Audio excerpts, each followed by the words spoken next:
So I'm going to be doing a bone video about the appendicular skeleton. Initially it says, point out the pectoral and pelvic girdles, state the bones that comprise each, and explain how they hold the limbs onto the axial skeleton. In other words, where are the joints and what are the names of the joints? So this up here is the pectoral girdle, which includes the clavicle and the scapula. They attach the upper limbs, and that's through the acromioclavicular joint, which is also known as the AC joint. It is a ball and socket synovial joint. The pelvic girdle is this area here, your hip area, and that is comprised of your sacrum and the hip bones. They secure the lower limbs, and they secure the lower limbs at the femoroacetibular joint. Okay, and then we start with the pectoral girdle. This is the clavicle, this is the sternal end, and this is the acromial end. The scapula, this is the scapula here. The coracoid process, actually you can see that here. That's this here, it's easier seen anteriorly. The subscapular fossa, this is the subscapular fossa, that's the inside here. The glenoid cavity is actually right inside this area, the coracoid. The spine of the clavicle, the spine of the scapula is here. The acromion is here. Supraspinaeus fossa, that's this area here, the flat area. Infraspinaeus fossa is this flat part below the spine. Sternoclavicular joint. So that is this area here.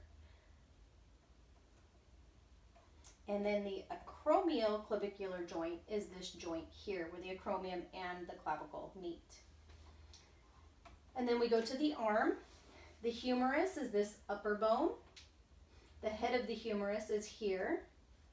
The greater tubercle, is the inner area here. The lesser tubercle is on the outside. The deltoid tuberosity here. The medial epicondyle, that is going to be on the outer area.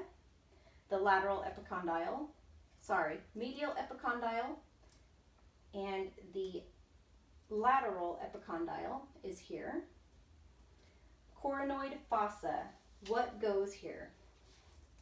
And that is basically this indention back here, and that is where the ulna goes, and it allows it to move freely.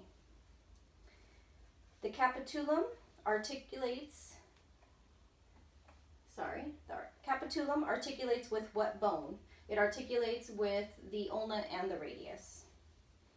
The trochlea, it articulates with what bone? The trochlea also articulates with the ulna and the radius. And the olecranon fossa, and that is the ulna goes there. And that is also an indentation area. The forearm, the ulna is this inner bigger bone here. The olecranon, you'll see it more posteriorly. On the ulna, there's a bump, and that's the olecranon. Coronoid process, again, back here. Where did I leave off? The styloid process is down here towards the wrist area, that point there. The radius is this smaller bone. This is the head of the radius. The radial tuberosity, you can see better posteriorly. It's this little bump or notch back here. And then the styloid process is down here. It's this point down at distally. The carpus, I hope you can see here. The proximal row, lateral to medial. So that's basically from the thumb if we're doing it anatomically. So you have the scaphoid muscle, or sorry, the scaphoid bone, the lunate bone, the triquetral bone, and the pisiform bone. The distal row, that is this one here. That's the trapezium here, that articulates with the thumb. The trapezoid, the capitate, and the hamate. And it says, which bones form the wrist joint with the forearm bone? That is the carpal bones. That forms the wrist joint. I'm sorry, the carpal bones with the radius. The ulna actually has a lot more to do with the elbow. Which bone forms a joint with the pollex? The pollex is the thumb, and that bone is the trapezium bone.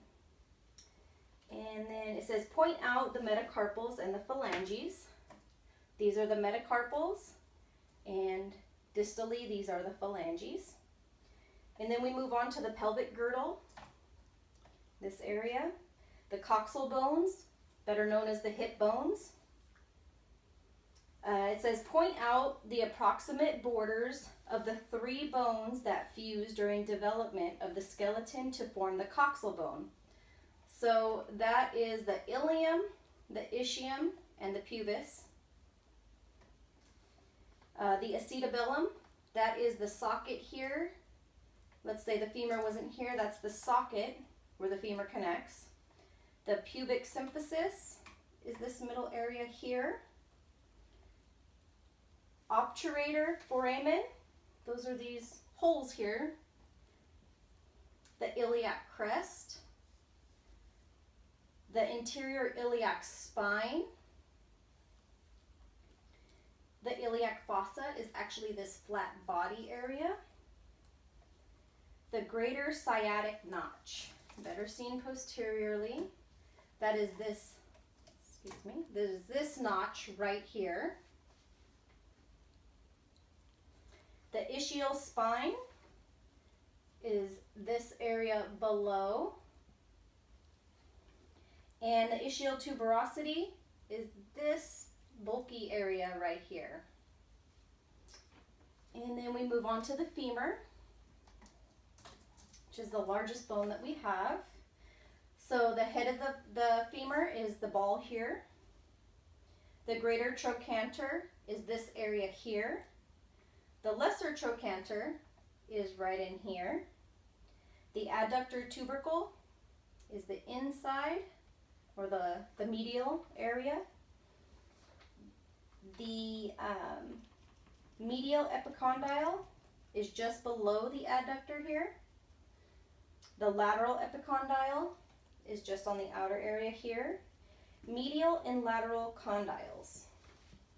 So those you're going to see better posteriorly. So medial and lateral condyles. And the patella, also known as the kneecap. And then we move on to the tibia. The tibia is the larger bone of the lower leg. Medial and lateral condyles. So medial and lateral condyles. Tibial tuberosity is this small notch, just, let me show you back here, right below this knee area. The medial malleus, that is this area here. And the proximal and distal tibofibular joints. So the proximal tibofibular joint here, and the distal is here. The fibula, smaller bone of the lower limb. The head of it is here at the top. And the lateral malleus is this outer point near the ankle area. And then we move on to the tarsus. The tarsus, they're asking for the talus, and that's the bone right on top here. And it says, what bone does it articulate with? The talus articulates with the tibia and fibula superiorly. The calcaneus, that is our heel bone. The cuboid is this outer bone here. Navicular is this bone here, just above our great toe.